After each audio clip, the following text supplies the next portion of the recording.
Bom, vou dar continuidade aqui ao tema. Hoje eu vou falar de dois pontos extremamente importantes. Uma é a parte de medicação e a outra é a parte de ortopedia em aves, que acaba sendo bastante importante e bem comum na rotina do dia a dia. Então, as diversas formas de medicação que existem, as diversas rotas, posso utilizar medicação intramuscular, é muito mais utilizada a musculatura do peito, da região peitoral, pode ser utilizada também a musculatura da coxa, mas a gente tem que lembrar da questão porta-renal. Alguns autores aceitam, outros não. Na via das dúvidas, toda medicação que eu quero que tenha uma ação sistêmica, eu uso musculatura do peito. A medicação que eu espero mais locada ou ação renal, como fluidoterapia, eu posso utilizar o membro posterior. Intravenosa, aí vai depender, né? Qualquer vaso é vaso, né? A gente sempre dá uma preferência para a jugular direita em relação à jugular, porque ela é mais externa, a jugular esquerda ela é um pouco mais interna e é um pouco mais chata e difícil de alcançar. Quanto ao subcutâneo, qualquer região pode ser utilizada subcutâneo, mas a pele da ave é um pouco mais fina. Eu gosto de dar preferência para a região de prega, como ocorre próximo do membro inferior. Região peritoneal ou região celomática, como dizem alguns autores, né, dentro da cavidade. Intranasal e intracinusal é bem próximo um do outro, vou mostrar alguma diferença. A intraóssea, que tem que tomar bastante cuidado, principalmente porque as aves têm os ossos pneumáticos, então pode dar um problema, então é mais utilizada a região tibio-tarsal e a una, e a questão intratraqueal, principalmente em momentos de emergência. Então, outra forma de administração é a administração oral, pode ser dada direto no bico, né, ou direto na boca. Então, existem as cápsulas ou os comprimidos. Parte de fluido intraoral, tem que tomar bastante cuidado para não dar falsa via, ou mesmo lesão de esôfago, quem vai tentar utilizar uma sonda, precisa ter um certo cuidado. Particularmente, eu prefiro sempre a oral, com líquido, para poder medicar o animal, por conta que nem sempre ele absorve corretamente as cápsulas, pode dar problema. Medicação na comida ou na água, eu particularmente não utilizo muito, mas pode ser bastante utilizado. Qual o problema? É ter certeza da quantidade e a ingestão pela ave. Quando a gente tem um grupo, algumas aves têm uma diferença de ingestão, e quando a gente tem uma ave solitária, normalmente o proprietário, o tutor, né, o proprietário da ave, bota muita ração, e isso complica bastante para ter certeza que o animal ingeriu a grande quantidade. Então, por via de regra, eu prefiro a parte de medicação por via oral, para eu ter certeza que a ave ingeriu. Substâncias, né? Os colírios direto nos olhos é bastante utilizado, funciona muito bem. Então, pode ser na forma de creme, pode ser na forma de pomada, ou pode ser na forma de gota. Vai depender muito da experiência do tutor para poder fazer essa medicação. Produto aerossol, né? Ou spray, pode ser utilizado também. Tem que tomar cuidado um pouco nesse uso. Produto em pó, aí vai ter que ter muito cuidado na hora de manipulação para que o animal não respire, não tenha uma falsa via. E também pode ser utilizado os antibióticos em pomada, em creme ou mesmo com alguma substância impregnante para poder fazer a medicação de forma tópica, né? Então, a medicação tópica é bastante utilizada e eu recomendo bastante, principalmente em lesões superficiais. Então, a pomada, os cremes em geral, funcionam super bem. Um tipo de medicação que a gente acaba esquecendo nas aves é a medicação por vaporização. Então, um vaporizador de criança numa caixa adaptada, como nessa imagem superior, ou mesmo uma caixa específica para isso, a gente coloca a ave lá e ela não precisa ser manipulada. Isso ajuda bastante na medicação e normalmente tem bons resultados. Inclusive, alguns pacientes eu gosto de utilizar própolis, que tem um bom resultado nesse tipo de medicação. Claro que se eu tiver um ambiente mais adequado, existem as caixas, né, de medicação ou as caixas de terapia de oxigênio, que são muito mais apropriadas para poder fazer ou uma vaporização de um antibiótico ou mesmo o fornecimento de oxigênio em grande quantidade, principalmente em aves que tenham um problema respiratório. A medicação nasal, então a gente pega pelo orifício, né, e faz o flushing, que é um grande volume de água sob pressão, sempre lembrando de colocar a cabeça para baixo, né, e o bico aberto para que saia a secreção pela abertura no palato superior, e com isso vai ser jogado para fora e ajuda bastante a limpeza nessa região, principalmente aves que acumulam secreção. A infraorbital, no seio infraorbital, então tem que tomar um pouco mais de cuidado, precisa ter mais experiência, e como vocês veem aí nessa imagem, tem que ser aplicado com seringa e agulha, né? Também fazendo um volume grande para acertar o seio nasal e com isso retirar uma grande quantidade de exudato e poder fazer a eliminação do material. A medicação subcutânea, ela pode ser utilizada em diferentes aves, sempre de preferência próximo da membrana, né, da prega. Então, isso facilita a aplicação de um volume maior e normalmente não atrapalha a ave também, porque ela, nesse caso o animal está internado, está sob cuidado dentro da gaiola e não vai atrapalhar tanto a movimentação. A intraóssea é outro tipo de medicação que pode ser utilizado. Esse mecanismo, eu particularmente tenho preferência quando eu vou ficar com a ave internada por um maior período de tempo e preciso manter o animal recebendo medicação intraóssea como se fosse uma intravenosa. Lembre-se sempre de fazer a aplicação correta do catéter, né, ou da agulha, e fazer uma radiografia para confirmar que a agulha está bem postada. Depois de um tempo de experiência, claro, você não precisa nem fazer a radiografia, mas no início eu indico sempre ter certeza que o catéter intraósseo está bem aplicado pela radiografia. Traumas em geral. Então, trauma seria uma parte importante na medicina de aves. Então, aqui o caso de uma ave que está com uma linha toda enrolada na pata, inclusive com quadro de necrose, né? Então já atrapalhou a circulação, ficou bem comprometido por essa linha, aparentemente uma linha de pesca, uma linha de nylon. Então, esse tipo de trauma é um dos tipos de trauma que a gente recebe bastante na clínica de emergência. Então, o ideal é sempre, nesse caso aí, fazer a retirada, cortar, né? Fazer a retirada e depois fazer o tratamento da pata para tentar melhorar a condição clínica e fazer com que esse animal não tenha risco de perder a pata. Mas uma das coisas comuns também que a gente recebe na questão de trauma são aves com sangramento. E algumas vezes a parte de asa é uma das áreas que sangra bastante. Então, nesse caso aqui, um canário que ele apresentava sangramento de asa, e aí assim que eu recebi, eu fui fazer uma avaliação, né? Então toda essa área aqui tá bem manchada, esse aqui já estava medicado, tá? Nesse caso aqui, mas estava com bastante sangue. Então a primeira coisa é lavar e inspecionar. Quando o animal chegou, já deu para notar que ele tinha várias penas jovens, né? Penas novas. E essas penas, quando quebram, elas sangram bastante. Então, a primeira coisa que tem que fazer é observar a área que está sangrando, fazer uma higienização, uma limpeza, né, para ver qual a área. E, se for necessário, muitas vezes a gente faz o arrancamento. Aqui uma ave branca, né? Uma calopsita branca. Então, dá para notar que houve um corte equivocado das penas. As penas estão todas elas cortadas de forma bem curta aqui, né? E isso facilita com que essa parte do canhão, que é um pouco mais dura, bata numa parede, numa superfície, e muitas vezes sangra, tá? Por quê? Porque ela quebra e fica com a parte, digamos, irrigada da pena, facilitando o sangramento. Então, identificar a pena e sempre que for necessário, faz o arrancamento. Precisa anestesiar? Não. Entre eu enfiar uma agulha, fazer distensão do tecido e esperar funcionar, dói muito. Então, de uma vez, arranca a pena, que tem menos complicação e o animal já para de sangrar. Mas tem que ter certeza que arrancou o canhão por completo e não parte do canhão. Então, trauma de pena, de fratura, de sangramento, a gente sempre observa para tentar estancar ou parar o sangramento o mais rápido possível e sempre fazer a retirada quando eu tenho uma pena fraturada, uma pena quebrada. Em alguns casos, a injúria ela ocorre porque teve um corte errado, equivocado. Então, não foi a pena que quebrou, mas sim o proprietário, ao cortar a pena, então, no caso aqui, uma calopsita, cortou muito curto e acabou fazendo com que sangre. Nesse caso, também tem que fazer a remoção da pena que está sangrando e esperar fazer a recuperação posterior.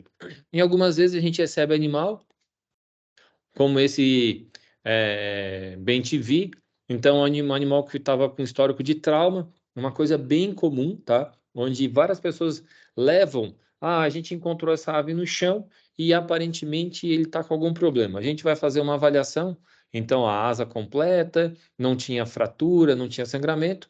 Eu deixo normalmente o animal em repouso e posteriormente eu faço a liberação. Faz uma radiografia para confirmar que não tem nenhuma lesão craniana ou alguma fratura óssea.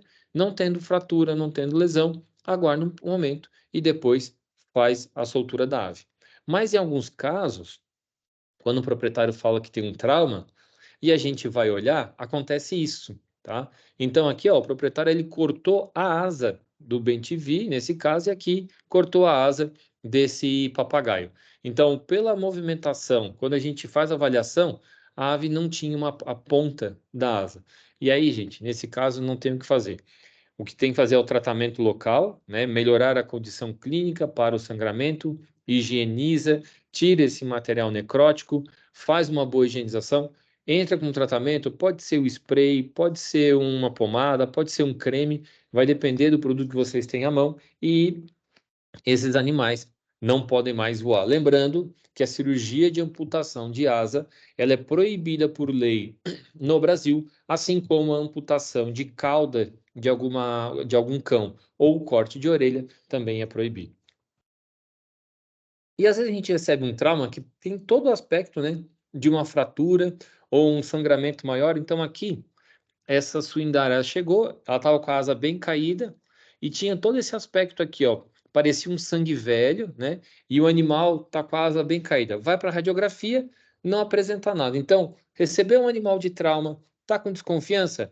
Faz a radiografia ventro-dorsal, faz a radiografia de crânio, uma látero-lateral, uma dorso-ventral, às vezes a ave não se comporta muito bem. Procura, investiga para saber o que o animal tem. Então, mesmo que o animal ele só apresente ou aparece uma característica de fratura de asa, eu gosto sempre de fazer a radiografia de crânio. Então, nesse caso aqui, o animal está sendo posicionado.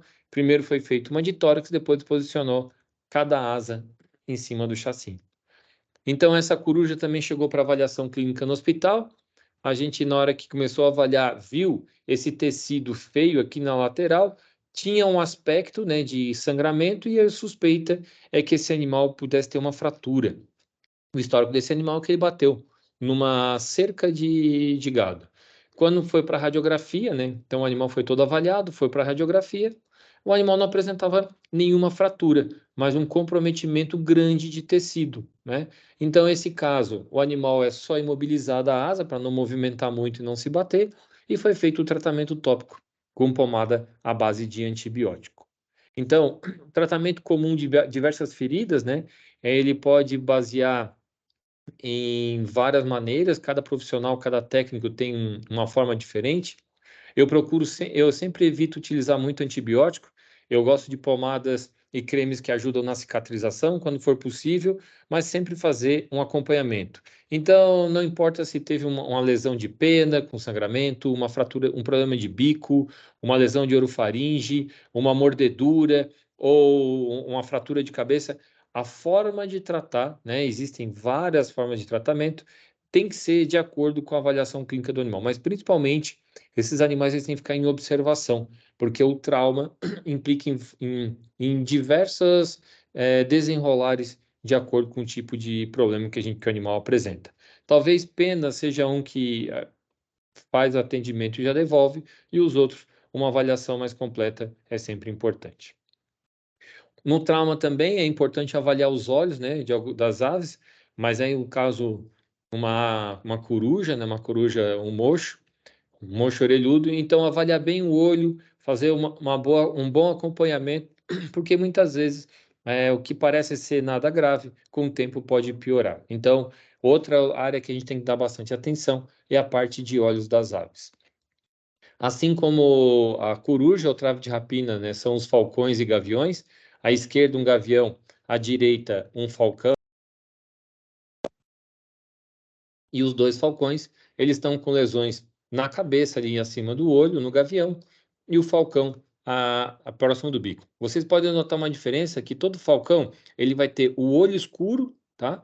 E ele vai ter essa projeção no bico, que a gente chama de dente do falcão, tá? A ciência chama de dente do falcão, que é uma estrutura que ajuda na fixação. Então, todo falcão tem esse tipo de lesão. Então, esses animais faz uma avaliação, deixa o animal em observação, faz a radiografia, não apresenta nada, alimenta o animal por 2, 3 dias e depois faz a liberação. Outro ponto importante, animal que não tenha necessidade, tá?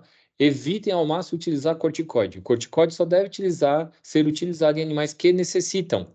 Então, existe uma nova forma de lidar, onde se discute muito a não utilização de corticoide em aves que tenham trauma craniano, principalmente, tá?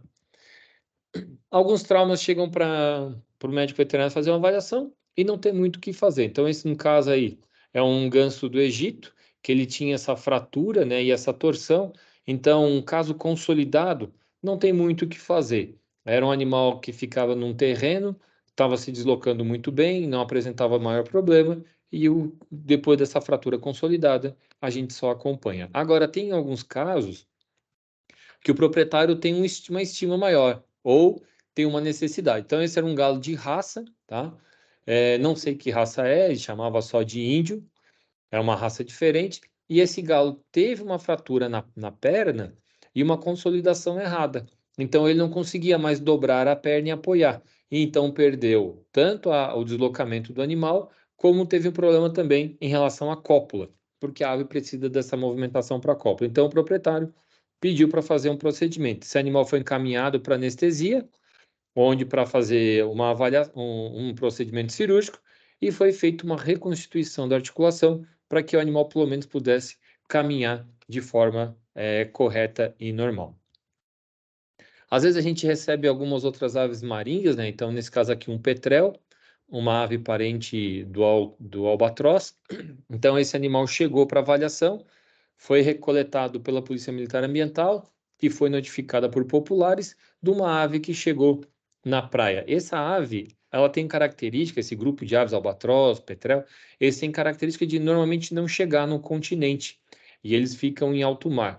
E aí o que acontece algumas vezes? Esses animais, quando vão pescar, eles vão comer, muitas vezes são fisgados por espinhel. Para quem não sabe, espinhel é uma linha longa com várias linhas auxiliares que tem um anzol na ponta. Uma vez o peixe fisgado, o peixe fica movimentando, o petrel desce, tenta pegar o peixe e acaba sendo fisgado. Então, algumas vezes esses animais chegam na costa. Quando chegam na costa, precisam de atendimento. Então, esse animal chegou, uma das suspeitas pudesse ter um anzol, alguma coisa. O animal foi avaliado, não encontrou nada, foi encaminhado para uma avaliação melhor. E uma das coisas que tem que tomar cuidado com esse tipo de ave de rapina, desculpa, ave marinha, é que essas aves normalmente elas começam a gotejar muito pelo bico. Então, a gaivota e algumas outras aves, elas têm uma glândula de sal que retira o excesso de sal do corpo e a ave elimina na forma de gotejamento pelo bico. Então, algumas vezes as pessoas pegam uma ave marinha e falam que ela está com uma coriza ou que ela está gripada, né? E então tem que tomar bastante cuidado para não confundir e saber que essas aves marinhas têm a glândula de sal. E o segundo ponto é que essas aves se alimentam basicamente de peixe e, com isso, acabam eliminando uma série de compostos nitrogenados, o que é comum em ave, e também é confundido com um problema intestinal. Então, quando a pessoa chega na praia, coleta uma ave dessa, diz que ela está com bastante secreção ou que ela fez bastante diarreia branca, vocês não se assustem, porque isso é normal dessas espécies. Aqui uma outra espécie, esse aqui é um albatroz, também chegou para avaliação. Primeira coisa foi observado, esse animal estava mais debilitado, então foi dado peixe direto no bico, o animal foi colocado no soro, foi feita uma avaliação clínica onde ele tinha um leve sangramento em uma das asas, foi feita uma preparação, foi feita a colocação e o animal foi observado que ele não tinha fratura, tá? Então o animal tinha um trauma, o animal que vinha migrando de uma área para outra, tinha a asa, os ossos inteiros, né? Algumas alterações bem leves, mas nada que precisasse fazer a contenção do animal por um longo período de tempo. Então ele foi para a fluidoterapia, foi feito acompanhamento e uma posterior soltura do animal. Há alguns outros casos que quando chegam na mão do veterinário, aí tem uma certa dificuldade de fazer, inclusive, a resolução. Então, esse era um tucano que ele chegou apoiando aqui na região. Então, essa região é tibiotarsa, né? Desculpa, essa aqui é a região tibiotarsa, essa aqui é a região tarsal, como se fosse apoiando no calcanhar. E a pata toda fechada. Então, pelo aspecto da cauda, o bico sujo, eu já sei que é um animal que teve um trauma antigo e ficou bastante tempo em cativeiro com as pessoas tentando tratar desse animal. E não necessariamente que teve a melhor condição possível. Então, quando chega na mão do veterinário, que tem que corrigir, imagina, tem que anestesiar o animal, reposicionar a pata, né? Reposicionar os ossos para que esse animal volte a ter uma vida melhor. Então, é extremamente complicado, muitas vezes, fazer a resolução de um quadro desse. E aí, aqui observando, né? O animal apoiava tanto a perna fraturada quanto a outra também apoiava nessa região. Inclusive, a fezes com esse tipo de, como se fosse uma secreção, né? Mostrando que esse animal já estava com um quadro bem adiantado e complicado, inclusive comprometimento geral. Então, entre os traumas, muitas vezes vocês vão receber o trauma e ele não é necessário fazer uma intervenção a mais. Não é necessário fazer uma intervenção cirúrgica. Mas, em alguns casos, a gente precisa fazer ou uma intervenção cirúrgica ou uma intervenção a mais. E, principalmente, problemas nos membros superiores, né? As chamadas asas. Então, lembrando um pouquinho da anatomia, o húmero, o rádio e a ulna, que é o principal osso, né? E aqui a gente tem toda a região de metacarpos, né? Então, aqui carpo e metacarpo que estão fusionados nessa estrutura aqui. Então, aqui dá para ver bem, ó, o húmero, o rádio, a ulna e a região de metacarpo, que é toda fusionada. Então, quando a gente fala de penas, a gente tem as remiges primárias da ponta, as remiges secundárias no meio e as remiges terciárias, que são mais próximas do corpo da ave. Normalmente, as remiges primárias elas têm um lado menor em comparação a outro nessa região aqui das bárbulas, tá? Então, às vezes, é bem fácil identificar o que é uma pena de asa. O animal chegou, primeiro que eu tenho que fazer a avaliação. Eu espero sempre que a ave tenha a asa bem postada e cruzada. As pessoas normalmente confundem, né, essa região aqui como se fosse a região do ombro, tá? Mas a região do ombro da ave ela está escondida porque o húmero está encaixado na região coracoide, escondido embaixo das pernas.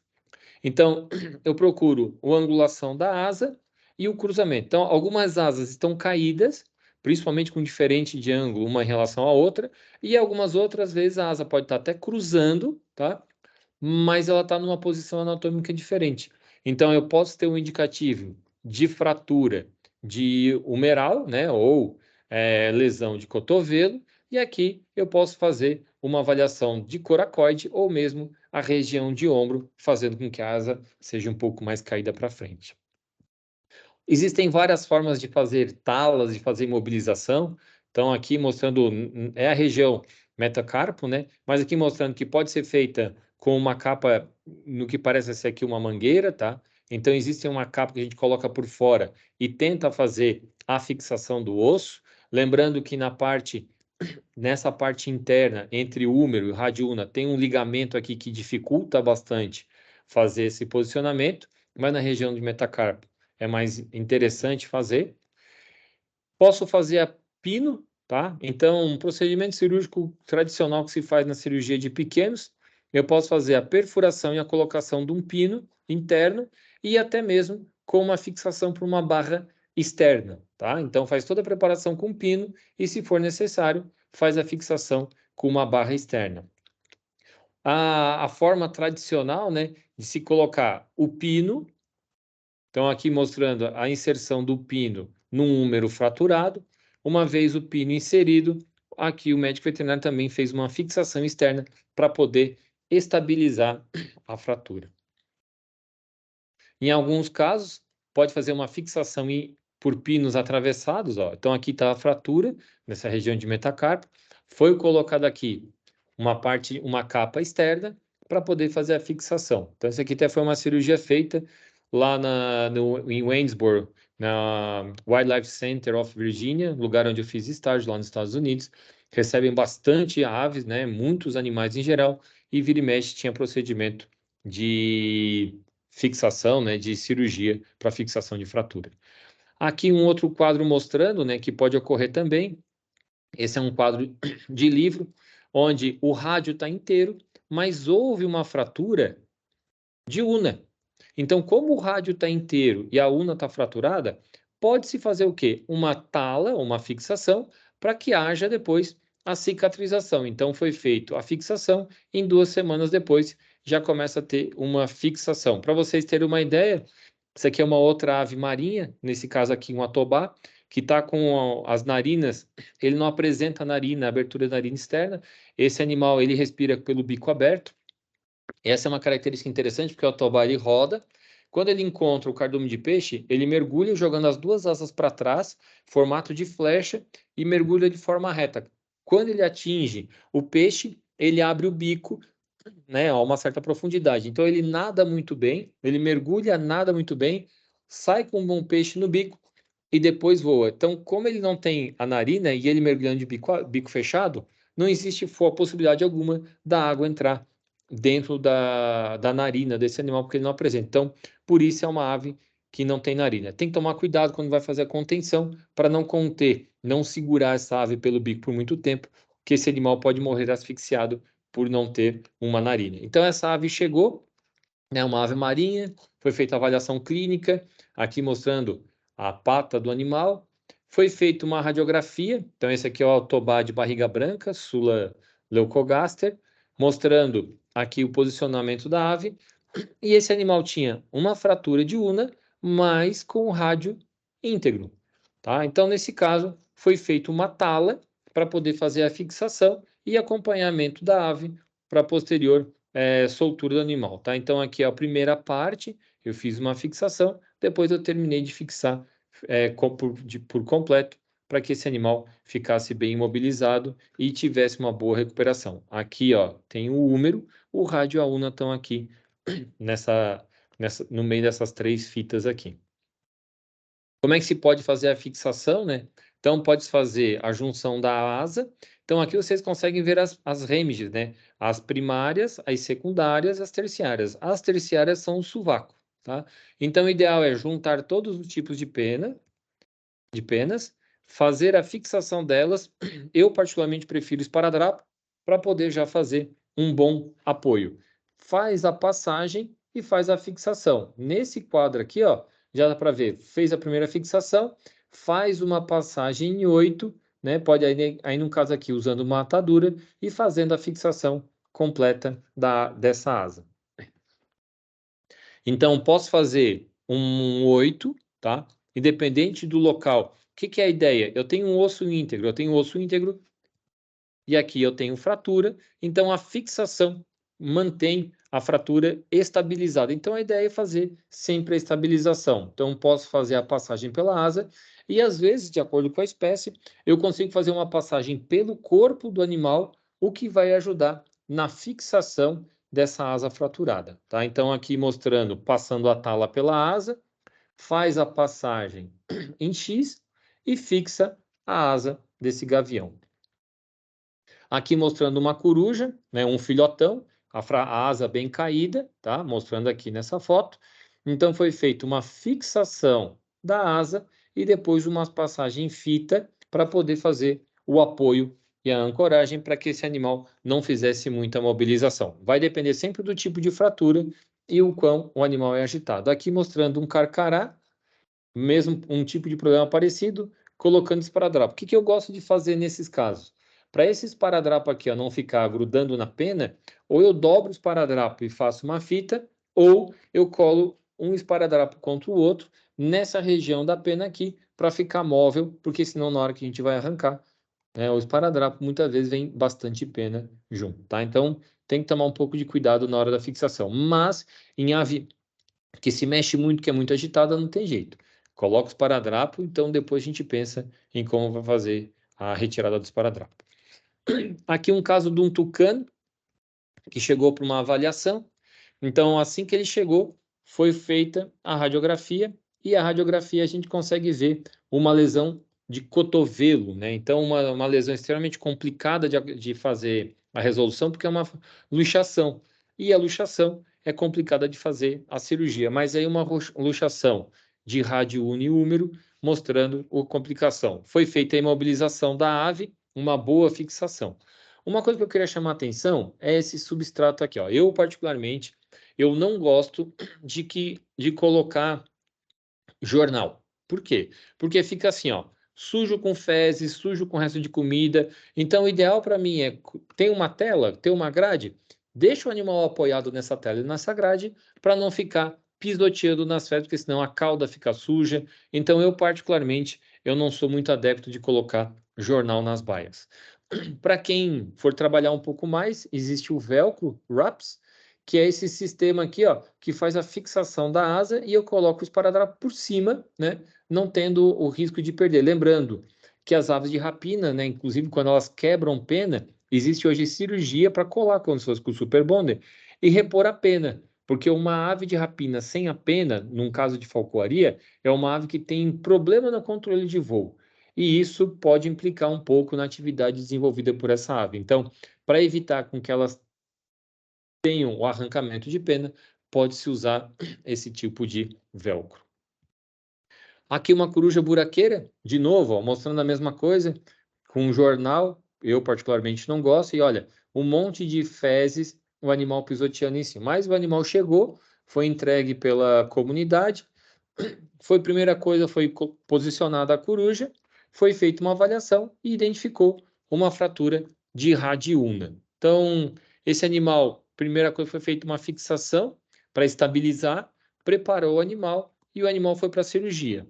Anestesiado com anestesia inalatória, um baraca aberto, e aqui é utilizada uma luva de procedimento para facilitar a fixação da cabeça da ave dentro da canopla. Então, o animal foi operado, tá? Então, foi feita a preparação, colocação de um pino intramedular.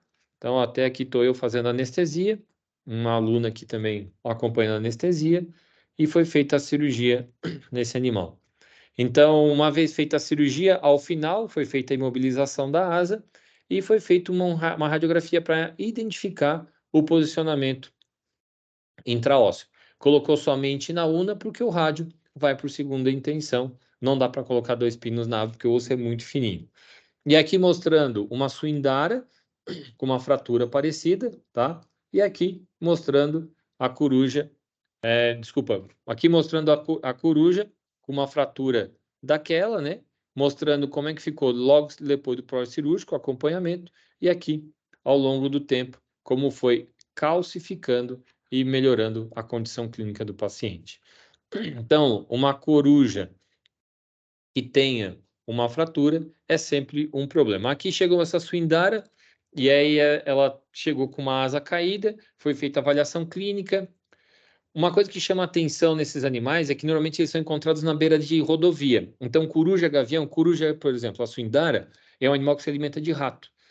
Quando está o transporte de semente de grãos, milho, soja, arroz, os ratos, o milho cai na rodovia, os ratos vão se alimentar desse milho e a coruja tenta pegar. Ou entre áreas de mata, e tem uma rodovia que passa, e quando a coruja ou o gavião cruza, eles muitas vezes se chocam, né, com veículos.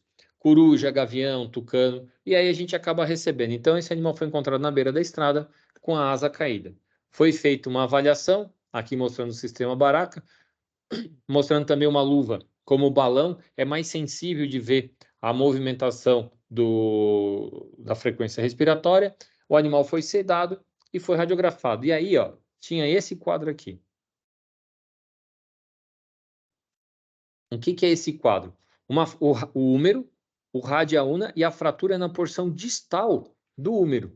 É uma fratura bem mais complicada e um pouco mais chata de fazer o procedimento. Mas aqui foi feita anestesia, foram posicionadas 2 agulhas de procedimento, né, 2 agulhas hipodérmicas, para tentar fazer a fixação, porque era uma ave pequena e difícil manipulação. Então foram colocadas 2 agulhas para poder fazer a fixação da porção distal do húmero e deixar por segunda intenção. Então, o animal foi feito aqui com atadura para poder fazer a fixação no animal e aqui foi deixado ferida aberta no local para poder fazer o tratamento com pomada diária. Aqui uma outra ave com fratura, né? Então aqui é um gavião de cauda curta, dá para ver a asa caída e aqui na imagem eu já consigo ver uma alteração, tá? Então esse animal chegou com uma asa caída e aí quando a gente observava tinha uma lesão. Então a ave primeiramente foi atendida por ferida aberta, foi feita a higienização, foi colocada uma pomada, em seguida o animal foi para a radiografia, o que identificou a fratura na próxima do cotovelo. Nesse caso aqui, o húmero está íntegro, mas o rádio na porção proximal está fraturado. Tem que tentar posicionar. Para isso, esse animal foi feita uma atadura para tentar melhorar a condição por 1 ou 2 dias, inclusive foi alimentado nesse período, o animal conseguia se alimentar com rato, e depois aqui o Dr. Paulo foi para a cirurgia para poder fazer a colocação de pino. Exatamente igual em um mamífero, anestesia o animal, prepara o campo, faz a colocação do pino, então aqui um pino, né, sendo colocado, e o Dr. Paulo aqui fazendo o corte do pino. Uma vez fixado, terminou o procedimento, faz a atadura com esparadrapo e a imobilização. Então, é sempre importante, após o procedimento, fazer a imobilização, né? Ou com esparadrapo, ou com fita, ajuda bastante. Em alguns casos, quando a gente tem o V-Trap, eu posso utilizar ele se não tiver, uso esparadrapo, que sempre dá uma melhor ancoragem, né? Para que a ave tenha uma estabilidade durante o seu período de recuperação. Algumas vezes as aves também, além do problema com asas, podem ter fratura de membros inferiores. Lembrando sempre que eu tenho que acompanhar, porque os animais podem ter uma alteração neurológica, os animais podem ter um problema nutricional ou mesmo uma fratura. Mas o déficit proprioceptivo de membro inferior de perna sempre chama atenção para um problema mais grave de fratura e eu preciso fazer a investigação. Lembrando, então, o nosso fêmur, que é o nosso osso da coxa, o fêmur da asa, desculpa, o fêmur da ave, mostrando que não é a coxa que a gente chama, né? A coxa da ave a gente chama essa região aqui, a região tibial. Essa estrutura aqui, ela tem uma musculatura como se fosse posição triangular. Então, isso aqui a gente chama de sobrecoxa da ave, e, na verdade, a sobrecoxa da ave é que tem um fêmur. Tanto quando vocês forem comer coxa de ave, tem um osso maior e um osso fininho, que, no caso, é a porção da fíbula que está acompanhando. Então, uma vez a ave chegando com fratura, eu tenho que sempre pensar em fazer uma estabilização, pode ser tanto por fixação quanto por cirurgia.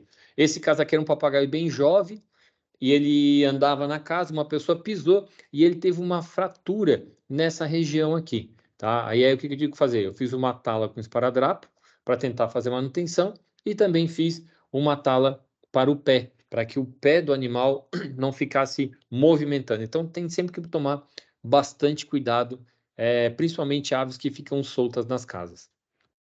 Se for possível, eu conseguir fazer uma atadura, eu posso fazer uma tala, tá? Para poder fazer a fixação. Então, confirmando na radiografia, aqui é uma fratura na região tibio-tarso. Então, na região, região de tarso.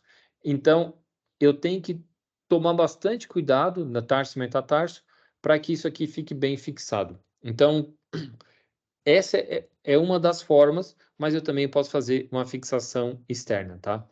E se eu não tive, de acordo com a gravidade do quadro, a gente inclusive tem que fazer a colocação de pino. Então, aqui foi um papagaio que tinha uma lesão grave, né, uma fratura grave nessa região. Foi feita a colocação de pino, a doutora Débora está fazendo a colocação de um pino para poder fazer a fixação. E depois foi feito o término da cirurgia. Uma vez feito o procedimento, confirma o posicionamento do pino, né, a região de fratura está mais ou menos por aqui, e fez toda a estabilização da fratura. O que a gente tem que fazer logo depois disso? Depois de uma cirurgia, o principal cuidado é fazer a manutenção. Então, foi feito a colocação de um V-Trap, colocação de um colar elisabetano, porque a ave mexe, ela mete a cabeça, ela bica, tenta arrancar, e aí o que acontece? O proprietário leva para casa e eu não sei qual é a ideia que o proprietário tem de botar um cobertor para a ave porque ela sente frio. O que acontece? A ave tem unha, e como a ave tem unha, ela apoia, ela gruda a pata e cada vez que ela mexe, dói e faz uma torção. Aí tem um veterinário que tira tudo e refazer o procedimento. Então, gente, pano para ave, papel, evitem ao máximo. Ou a ave fica numa superfície como uma caixa de papelão, que ela consegue apoiar e eu troco a caixa de tempos em tempos, ou deixa o animal numa gaiola, de uma forma que ele consiga apoiar e que ele não fique engalhando a pata. Então, tem que tomar muito cuidado no pós-cirúrgico de um procedimento ortopédico. E aí, às vezes, o proprietário vem e acha que tem que dar maçãzinha no bico, o cobertor para manter quente. Eu, particularmente, eu tenho bastante restrição a isso, e eu acho que a ave tem que ficar numa melhor condição possível para ela e não numa condição ideal para nós. Aqui um outro tipo de tala, né, de procedimento. Então, aqui foi um gavião com fratura também de perna. Quando foi feita a avaliação, esse animal fraturou bastante aqui, ó. Toda essa região aqui está bem fraturada. Então, aqui está o húmero, a região tibio-tarso. O que foi feito? Foi feita uma muleta de Thomas. Então, aqui o Dr. Jairo vai fazer uma muleta construindo em volta da perna do animal. Então, essa é uma muleta aqui mostrando a muleta de Thomas, uma aplicação em um mamífero, né? Então, aqui está mostrando como é que se faz toda a aplicação, né? De como é que se faz toda a preparação. Aqui não é no mamífero, é uma ave. Então, aqui fazendo toda a preparação, um arame em volta aqui, para poder fazer a fixação e depois pregar com o esparadrapo a perna na estrutura. Então, aqui, ó, foi feita a fixação e mobilização da perna e depois a fixação com o esparadrapo da perna imobilizada na muleta de Thomas. Esse tipo de muleta também pode ser utilizado em mamíferos, tá? Então, aqui, ó, foi feita a imobilização e depois utilizado o esparadrapo. Se utiliza, às vezes, aqui uma proteção para evitar que isso aqui tenha uma ponta e fique cutucando a ave ou machuque o animal. Um dos problemas dessa muleta de Thomas é a estabilização no pós-cirúrgico. Por isso, essas aves têm que ser bem acompanhadas após esse procedimento.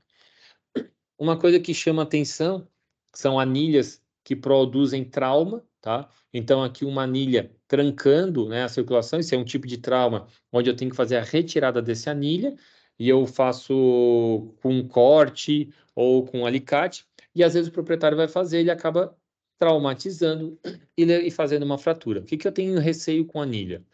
Normalmente, quando a ave tem um problema com a anilha, é uma anilha que foi colocada há pouco tempo. E a anilha uma forma de identificação. Então, isso me gera bastante receio, porque o proprietário pode ter feito alguma coisa ilegal. Então, essa anilha aqui, quando o proprietário ou tentou colocar ou tentou tirar, acabou gerando uma fratura na ave. E essa fratura, eu tenho que estabilizar a fratura, mas eu tenho que fazer de tudo para a ave não perder a pata, tá? Aqui o grande o cuidado que tem que ter é para que não corte a pata fora e também tem que amputar. Então, aqui, o que eu fiz? Eu reposicionei a anilha para trás, eu não tiro a anilha de forma alguma, e eu tentei fazer uma tala com esparadrapo, tá? Então, aqui posicionei a pata do animal e tentei. O que eu faço? Uma tala, como se fosse um sanduíche, látero-lateral.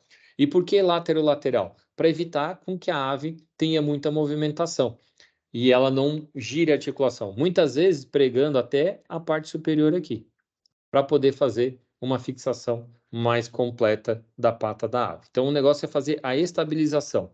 Então, o que é a ideia? Tem uma fratura, posiciona a fratura, a perna numa posição anatômica. Eu normalmente não deixo a perna reta para a ave poder agachar, tá? Então, eu deixo normalmente a perna em angulação normal e aí prega o esparadrapo e faz uma boa fixação com uma pinça ou aperta bem em volta da fratura. Aqui mostrando uma calopsita, teve uma fratura de perna, coloquei a tala e aí aqui eu fiz uma fixação. Então fica bastante esparadrapo. Imagina o peso que é para esse animal e a dureza que é um esparadrapo. Então um animal desse aí com 70, 80 gramas não é nada comparado a uma pessoa, um ser humano com 70 quilos, né? Então essa é uma estrutura extremamente rígida e que permite estabilizar a fratura do animal. Aqui, ó, esse esparadrapo não precisava ter essa curvatura aqui, o esparadrapo podia ser melhor reposicionado. Mas na época, quando eu posicionei essa perna, era para poder dar estabilidade. E depois, com o tempo, a ave começa a fazer a movimentação. Alguns autores falam de colocar um palito aqui, ó, nessa muleta, né, que chama muleta de Altman, para facilitar. E uma coisa legal é esse pique aqui, ó, para facilitar também o encaixe na perna. Eu, particularmente, não gosto muito de utilizar essa parte de madeira, porque às vezes acaba dando problema na ave. E aí, às vezes, a gente tem que fazer um milagre. Então, a gente reposiciona a pata, tá? Além de reposicionar a pata, eu tive que colocar o pé numa posição anatômica para que ele fizesse a recuperação. Aí, a indicação foi, leva o animal para casa, coloca numa caixa para que esse animal não posicione de forma equivocada e acompanhe a ave. O proprietário disse que não, que tinha que colocar na gaiola. O animal bicou, arrancou o esparadrapo e olha como é que ficou a perna depois, toda ela mal posicionada. Ele mexeu no esparadrapo e ele tentou fazer um tubo, tá? Tentou enrolar. E aí ficou uma maravilha. Então, todo o procedimento que foi feito, todo o acompanhamento se perde porque o proprietário queria fazer de uma forma um pouco diferente, tá? Então, tem que tomar bastante cuidado e por mais que vocês expliquem, proprietário é proprietário. Assim que termina o procedimento, o animal tem uma recuperação, a ave vai ter dificuldade, vai ter receio de colocar a pata no chão, mas tira o esparadrapo. Gente, tira o esparadrapo com muito cuidado, tá? Porque às vezes a gente pode provocar uma outra fratura. Então, tem que fazer acompanhamento. Eu gosto de, antes de tirar o esparadrapo, fazer uma radiografia para ver como é que está a consolidação da fratura, e aí tiro o esparadrapo e acompanho o paciente sem problema. Tá certo? Então, aqui eu termino toda a parte de medicina de aves.